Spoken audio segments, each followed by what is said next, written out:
सोमवार के दिन की अष्टमी पढ़ने पर। कौन से दिन? सोमवार के दिन। कौन सी तिथि? जम के बोलो। अष्टमी।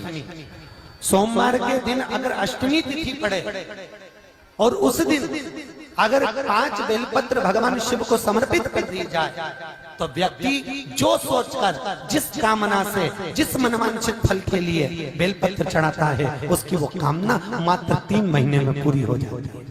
मात्र 3 महीने। सोमवार की अष्टमी के दिन 7 चुल्लू जल या तुम्हारे हाथ में जो लोटा होता है पानी का, उस जल को जब डालते हैं 7 बार धीरे धीरे धीरे धीरे उत्तर की ओर मुख कर कर, दक्षिण में बैठकर उत्तर की ओर मुख कर कर जब 7 बार जल दिया जाता है, जल चढ़ाया जाता है, 7 वृक्ष की पत्तियों को तोड़कर शिव जी को चढ़ाया जाता है। कितना भी कष्ट का समय चल रहा हो, वो कष्ट का समय कट ही जाता है और कुछ अच्छी खबर मिलती जरूर है, कुछ अच्छा मिलता जरूर है। सोमवार की अष्टमी के दिन भगवान शंकर को बेलपत्र समर्पित जरूर करना चाहिए, वो भी शाम के समय पर। प्रयास करा करो, अगर घर में संपदा लक्ष्मी नहीं आ रही हो, व्यापार व्यवसाय नहीं चल रहा हो, नौकरी सर्विस नहीं मिल रही हो, बहुत तकलीफ हो, 7 बेलपत्री केसर को घिसकर चंदन बनाकर बेलपत्री पर बीच वाली पत्ती पर ओम लिखना है। दोनों पत्तियों पर भी एक आद्यशक्ति जगदम्बा के नाम की केसर की बिंदी लगाना है, दूसरे में श्री गणेश रिद्धि सिद्धि के नाम की बिंदी लगाना है। शिव जी पर समर्पित करते जाना, शंकर को चढ़ाते जा। सोमवार की अष्टमी के दिन भगवान शंकर को बेलपत्र समर्पित जरूर करना चाहिए, वो भी शाम के समय पर। आप लोग तो जानते होंगे कि सोमवार की जो अष्टमी होती है, शंकर और पार्वती के मिलन का दिन होता है। किसके मिलन का है? जम के बोलिए। शिव और पार्वती के मिलन का दिन होता है सोमवार की अष्टमी का दिन। साल भर में लगभग 4 या 5 सोमवार की अष्टमी पड़ती है, इससे ज़्यादा नहीं पड़ती। पर भाग्यशाली हो आप सब, अब की बार तो लाइन से 2 बार पड़ रही है शायद एक सोमवार अष्टमी। शिव और पार्वती के मिलन का दिन होता है सोमवार की अष्टमी। इसमें मां जगत जननी जगदम्बा अपनी 64 योगिनियों को लेकर शंकर भगवान के सामने नृत्य करती हैं जब सोमवार की अष्टमी पड़ती है। जैसे शिवरात्रि का महत्व होता है, उसी तरह सोमवार की अष्टमी का महत्व होता है। जब 64 योगिनियां माता शंकर भगवान के सामने नृत्य करती हैं, तब भगवान शिव उठकर खड़े होकर उन 64 योगिनियों को अपने हस्त कमल पर धारण करते हैं, और हस्त कमल पर धारण करते हैं तब उन 64 योगिनियों को लक्ष्मियां प्रदान करती हैं। लक्ष्मियों को, लक्ष्मी माता को वो 64 योगिनियां दी जाती हैं। लक्ष्मी मैया उन 64 योगिनियों को भगवान विष्णु के पास लेकर जाती हैं। भगवान नारायण उन 64 योगिनियों को ब्रह्मदेव के पास लेकर जाते हैं। उन 64 योगिनियों को ब्रह्मा जी ब्रह्माणी को प्रदान करते हैं। ब्रह्माणी उस 64 योगिनियों को ले जाकर माँ जगतजननी आद्य शक्ति को देती है। आद्य शक्ति उन 64 योगिनियों को ले जाकर शिव को समर्पित करती हैं।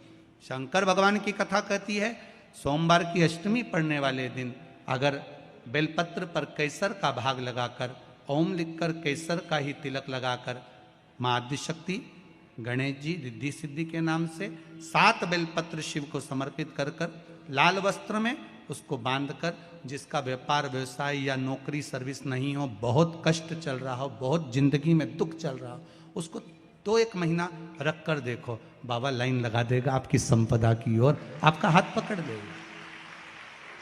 सोमवार की अष्टमी शिव को रिझाने की होती है, भगवान शंकर को मनाने के लिए, शिव को प्राप्त करने का एक साधन है।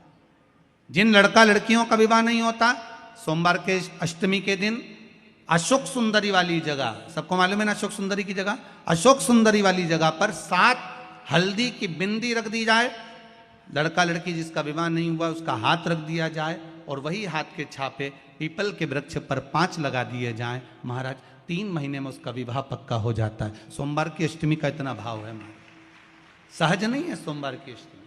शिव और आद्य शक्ति का मिलन है सोमवार की अष्टमी। भगवान शंकर और पार्वती का मिलन। ऐसी कौन सी कामना है जो शिव पूर्ण नहीं करते? बस आपका विश्वास, आप उस पर भरोसा करना तो पूर्ण करना। पूर्ण भरोसा मतलब छोड़ दिया छोड़ दिया। पूर्ण भरोसा मतलब शंकर जी के मंदिर में नारियल नहीं फूटता, फूटता है क्या? नहीं, क्योंकि पूर्ण समर्पित होता है। शिव जी को आधा चावल का दाना भी नहीं चढ़ता, पूर्ण चढ़ाई है।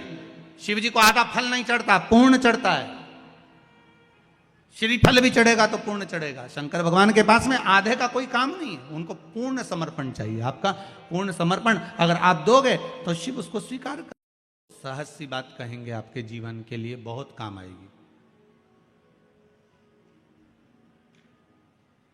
कोई पैसा लेकर भग गया, नहीं दे रहा ना, आप जरा शांति रखना, बहुत शांति रखिए।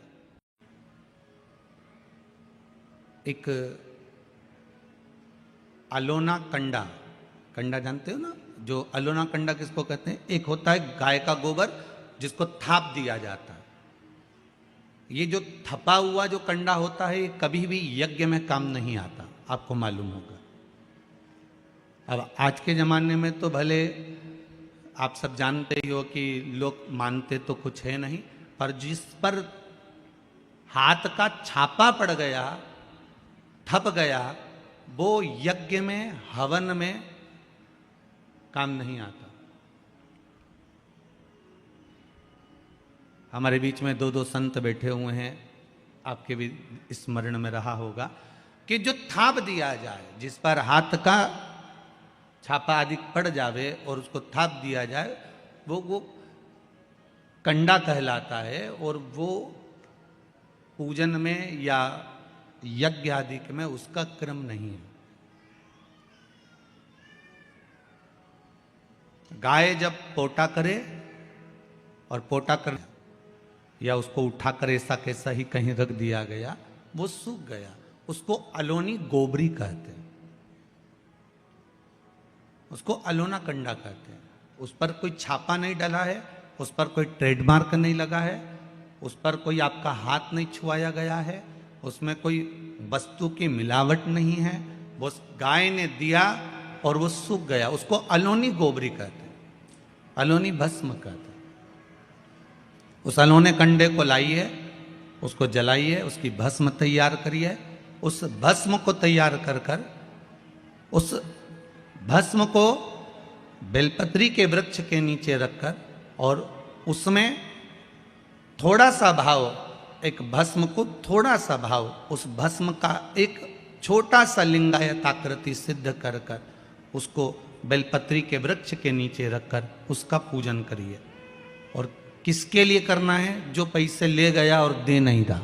आपने हाथ पैर जोड़ लिए, फोन कर लिए, 50 बार बोल दिया, 50 बार विनती कर दी, वो नहीं दे रहा ना,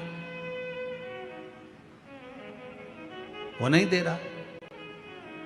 आप उसके लिए एक भस्म का लिंग तैयार कर कर उसका पूजन, उसका स्मरण कर कर उससे विनती कर ले। बाद में उसी का विसर्जन उसी वृक्ष के नीचे जल डालकर धीरे धीरे नाम स्मरण कर कर छोड़ दे। उस भस्म का थोड़ा सा भाग लेकर आए, मस्तक पर तिलक लगाकर केवल एक बार या तो फोन पर बात कर लें या उसको बोल दें कि हमारा धन दे दीजिए। उसके बाद बाबा जाने और बाबा भस्मी धारी जा रहे। अब वो भूत भावन भूतेश्वर भगवान भस्म रमाने वाला रमैया मेरा शिव सब जान लेगा। आपको तो केवल एक बार उससे बात करना है या फोन लगाना, फिर बाबा के हाथ में। ये आपके जीवन में बहुत काम आए, बहुत। जैसे आपको पहले कहा था कि अगर धन चले जाए, पैसा कोई चोरी चले गया, कोई वस्तु चली गई, कोई वस्तु जाने पर अपने को क्या करना है?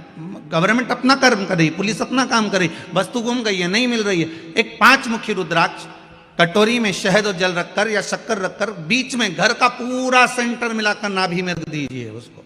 महाराज 5 से 7 दिन लगते हैं, जो वस्तु गई है उसकी सूचना मिल जाती है, वस्तु प्राप्त होना प्रारंभ हो जाती है। शिव जी पे विश्वास कितना करना चाहिए? कई लोग पूछते हैं महाराज जी आप बताओ शंकर भगवान पे विश्वास कैसे करें? तो हमने कहा जैसे पायलट पर करते हो वैसे भगवान शंकर पे करो। जैसे ट्रेन में बैठते हो तो ट्रेन चलाने वाले